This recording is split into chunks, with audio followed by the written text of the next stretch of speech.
Hello friend जी, कैसे हैं आप लोग। आज की इस वीडियो में हम देखेंगे कि कोंगरोंग विंग चाओ किंग की चोट पर मरहम लगा रही होती है कि अचानक से आवाज़ आती है कि मिस्टर लिंग बेहोश हो गए हैं और ये दोनों फ़ौरन भागते हैं, उन्हें हॉस्पिटल लेकर जाते हैं और उन्हें अर्जेंटली ऑपरेशन थिएटर ले जाया जाता है। दरअसल मिस्टर लिंग को अपने बेटे के फ्रॉड का पता चलने का बहुत ही ज़्यादा सदमा था और चूंकि उनके ब्रेन ट्यूमर भी था, इसलिए उनकी अर्जेंट सर्जरी करनी पड़ती है। सर्जरी खत्म होने तक कोंगरोंग ऑपरेशन थिएटर के बाहर ही बैठी रहती है। विन शाओ किंग जब कई घंटों बाद बाहर आता है तो कोंगरोंग को बाहर बैठा देकर उसे घर जाकर आराम करने का मशवरा देता है, जिसे कोंगरोंग बहुत ही मुश्किलों से मानकर वापस जाती है। वो घर जाती है तो आयशा उसके घर के बाहर उसके लिए खाना लिए उसका वेट कर रही होती है। कोंगरोंग घर जाकर खाना भी नहीं खाती और सैड बैठी होती है, क्योंकि वो मिस्टर लिंग की तबीयत बिगड़ने का जिम्मेदार खुद को समझती है कि अगर इसने मिस्टर लिंग के बेटे के फ्रॉड के मामले को इतना ना उछाला होता तो उन्हें इतना बड़ा सदमा ना लगता और ना ही उनकी तबीयत बिगड़ती। मगर आयशा कहती है कि इसने जो किया ठीक किया और इतने लोगों को इस फ्रॉड कंपनी से बचाया, और मिस्टर लिंग की तबीयत उसकी वजह से नहीं बल्कि उनकी ट्यूमर की वजह से बिगड़ी है। फिर उसका मूड ठीक करने के लिए अपने बॉयफ्रेंड से ब्रेकअप के बारे में बताने लगती है। नेक्स्ट मॉर्निंग जब कोंगरोंग जॉगिंग करने जाती है तो विन शाओ किंग भी उसके पीछे पीछे जॉगिंग करने आ जाता है। कोंगरोंग विन शाओ किंग से मिस्टर लिंग की तबीयत का पूछती है तो उसे बताता है कि सर्जरी तो उनकी कामयाब हो गई है, लेकिन वो अभी भी कोमे में है। तो कोंगरोंग कहती है कि वो मिस्टर लिंग के लिए कुछ ज़रूरी चीज़ें खरीदना चाहती है, जिसकी उन्हें होश में आने के बाद ज़रूरत पड़ सकती है। विन शाओ किंग भी उसके साथ ही जाने को बोलता है। फिर वो दोनों एक सुपरमार्केट एक साथ जाते हैं और मिस्टर लिंग के लिए चीज़ें खरीदने लग जाते हैं। विन शाओ किंग एक नाइट गाउन भी उसकी ट्रॉली में डाल देता है। कोंगरोंग के पूछने पर वो कहता है कि ये इसने अपने लिए रखा है, क्या पता मुझे तुम्हारे घर दोबारा रुकना पड़ जाए तो मेरा एक नाइट सूट भी तुम्हारे घर होना चाहिए। ये कहकर वो वहाँ से आगे बढ़ जाता है और कोंगरोंग इसकी इतनी मायने इस बात पर कहती है कि ऐसा दोबारा कभी नहीं होगा।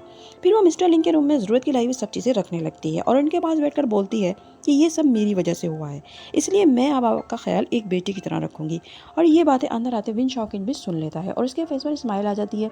फिर कोंगरोंग घर जा रही होती है तो विन शाओ किंग छुपकर उसके पीछे चलता हुआ उसे दिखता रहता है और ये सीन बहुत ही खूबसूरत है। इस सीन को देखकर लगता है कि विन शाओ किंग सच में कोंगरोंग से बहुत ही ज़्यादा मोहब्बत करता है। आयशा के अपने पेरेंट्स से मुलाकात पर आयशा के पेरेंट्स उसे फिर से समझा रहे होते हैं कि वो बिला वजह ही एक रेस्टोरेंट पर इतनी मेहनत कर रही है, वो चाहे तो सारी उम्र बैठकर खा सकती है। मगर आयशा इनसे झगड़ने लगती है और कहती है कि वो अपने पैरों पर खुद खड़ी होना चाहती है, जिस पर उसके डैड उसे कहते हैं कि अच्छा अगर ऐसा ही है तो फिर जो कुछ भी मैंने आज तक तुम पर खर्च किया है वो मुझे वापस कर दो। आयशा भी गुस्से में उनकी दी हुई गाड़ी की चाबियाँ और क्रेडिट कार्ड्स वगैरह सब उन्हें वापस लौटा देती है और कहती है कि वो जा रही है और अब वो अपना बोझ खुद उठाएगी और वो उनसे एक पैसा भी नहीं लेगी। फिर गाड़ी के बगैर अपने रेस्टोरेंट जाते हुए उसके पैर दुखने लगते हैं, मगर वो कोई टैक्सी भी नहीं ले सकती थी क्योंकि उसके पास पैसे नहीं होते। चलते चलते उसकी टांगें दुखने लगती हैं और वो एक जगह रुक जाती है। फिर उसकी नज़र पीछे जाती है तो लुई अपनी साइकिल पर आ रहा होता है। इस वक्त वो उसे किसी फरिश्ते से कम नहीं लगता और उसे ऐसा फील होता है कि लुई किसी साइकिल पर नहीं बल्कि किसी प्रिंस चार्मिंग की तरह किसी घोड़े पर बैठकर उससे लेने आ रहा होता है। जैसे ही वो करीब आता है तो वो उसकी साइकिल को पीछे से पकड़कर उसे रोक लेती है। लुई बोलता है कि अरे ये क्या कर रही हो, मैं अभी गिर जाता। फिर वो उससे लिफ्ट मांगती है लेकिन वो साफ मना कर देता है, तो वो हाथ जोड़कर रिक्वेस्ट भी करती है और उसके पीछे डॉग की तरह बैठ जाती है। तो वो कहता है कि साइकिल के पीछे 12 साल से बड़े नहीं बैठ सकते, मगर वो कहती है कि अगर पकड़े गए तो इसकी जिम्मेदारी उस पर होगी। फिर आगे चलकर एक पुलिस वाला उन्हें रोक लेता है, मगर आयशा के पास उसे देने को भी वैसे नहीं होते, तो पैसे लुई को देने पड़ जाते हैं और वह गुस्से में अपनी साइकिल उसके पास ही छोड़कर खुद टैक्सी में बैठकर चला जाता है। स्टोर पहुंचने के बाद वो खाना खा रहा होता है कि आयशा भी साइकिल लिए वहाँ टपक जाती है और इसकी साइकिल वहाँ खड़ी करके गुस्से में बोलती है कि उसने वहाँ उसे अकेला क्यों छोड़ा और उसे साइकिल चलानी भी नहीं आती। ये सुनकर लुई बोलता है अरे ये तो बहुत अच्छी बात हुई, मगर आयशा उसकी बात सुने बगैर ही खाना देखकर खाना खाने बैठ जाती है। उसको नदीदों की तरह खाते देखकर वो इससे पूछता है कि सच में उसके पास पैसे नहीं हैं, तो वो उसे सबूत के लिए अपना फटा हुआ मोज़ा भी दिखाती है और फिर उसका सारा खाना खा जाती है और वो बस उसे इतना ही कहता है कि अरे थोड़ा आराम से तो खाओ। नेक्स्ट सीन में हम कोंगरोंग को देखते हैं कि जब वो सुबह सोकर उठती है तो उसे लॉ फर्म से मैसेज आता है कि आज शाम उसे वहाँ आकर 1 महीने की प्रोग्रेस देनी होगी। कोंगरोंग जब वहाँ पहुँचती है तो सभी इंटर्न्स पहले से ही बैठे होते हैं और अपनी अपनी 1 महीने की रिपोर्ट दे रहे होते हैं और कोंगरोंग को अपना आप वहाँ एक फेलियर की तरह लगता है क्योंकि उसके पास देने के लिए कुछ खास नहीं होता। फिर वो सब अपनी कामयाबी को सेलिब्रेट करने एक बार आते हैं और सभी खूब हल्ला गुल्ला भी करते हैं। इनमें एक लड़की जीजी बहुत ही ज़्यादा पेश होती है और बहुत ही ज़्यादा स्मार्ट बनने की कोशिश भी कर रही होती है, मगर कोंगरोंग थोड़ी सैड बैठी होती है और वो इसी उदासी में वो बहुत ही ज़्यादा ड्रिंक भी कर लेती है।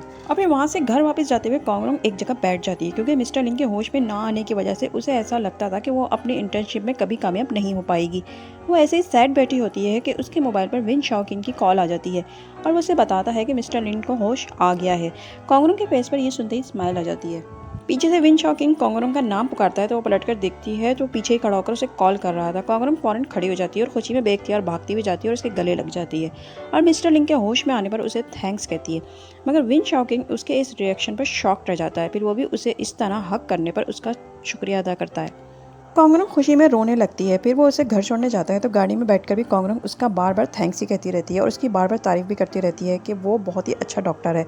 फिर कोंगरंग बैठे बैठे ही सो जाती है तो विन शाओकिंग उसे गोद में उठाकर उसे उसके अपार्टमेंट में जाकर उसके बेड पर लिटा देता है और उस पर ब्लैंकेट डाल रहा होता है तो वो उसका हाथ पकड़ लेती है और वह भी उसे नहीं छुड़ाता बल्कि उसके पास बैठकर उसके बाल सहलाने लगता है और फिर वहाँ से उठकर चला जाता है। अगली सुबह जब कोंगरंग उठती है तो उसे रात का सब याद आने लगता है कि उसने रात को किस तरह विन शाओकिंग को हक कर लिया था।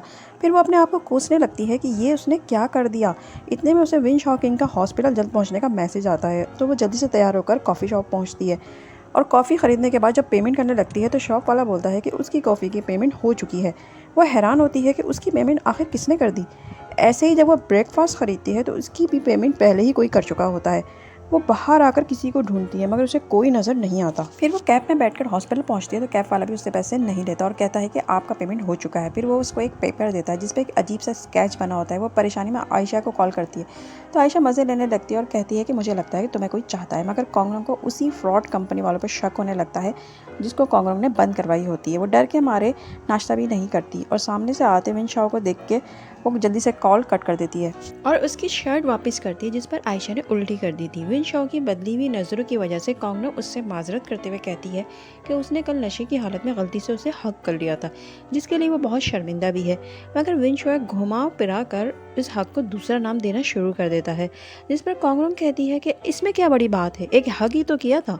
तो विन शाओ कहता है कि हाँ कोई बड़ी बात नहीं, कौन सा तुमने पहली बार मुझे हक किया था। फिर कोंगरंग के पास एक नर्स की कॉल आती है कि मिस्टर लिंग उसे बुला रहे हैं और इसे मिलना चाहते हैं। वो खुश होकर उनके पास जाती है और उनसे उनकी तबीयत पूछती है मगर विन शाओ कहता है कि मिस्टर लिंग अपने साथ तस्वीर लेना चाहते हैं।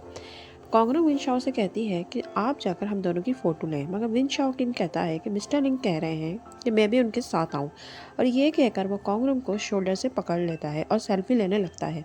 और कोंगरंग तो उसके इतने बदले हुए बिहेवियर पर उसे देखे ही जा रही थी और सोच रही थी कि कल रात के हक करने के बाद से वो कितना बदल गया था। कोंगरंग हॉस्पिटल के बाद जब घर पहुंचती है तो वहाँ अंधेरा होता है। वो मोबाइल की टॉर्च जलाती है तो उसे अपने सामने वाले अपार्टमेंट के बाहर बहुत सारे बॉक्सेस रखे नजर आते हैं। वो समझती है कि उसके सामने नए पड़ोसी आए हैं और इन बॉक्सेस के बाहर वही कार्ड लगा होता है जो उसे सुबह टैक्सी वाले ने दिया होता है। वो डरते डरते बॉक्सेस के अंदर झाँकती है तो इसके अंदर से हड्डियाँ गिरने लगती हैं।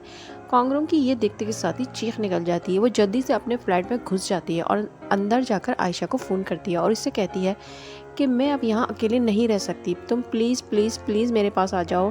तो आयशा बोलती है कि वो अभी आ रही है और वो नीचे जाकर उसका इंतज़ार करे। कोंगरंग डरते डरते नीचे जाने के लिए अपने अपार्टमेंट से बाहर आती है और लिफ्ट का बटन प्रेस करती है तो उसे ऐसा फील होता है कि सामने वाले अपार्टमेंट का दरवाज़ा खोलकर कोई बाहर आया है और उसके पीछे आ रहा है। खौफ की वजह से कोंगरंग के हाथ कँपकँपाना शुरू हो जाते हैं और उसे ऐसा फील होता है कि कोई उसके पीछे आकर खड़ा हो गया है।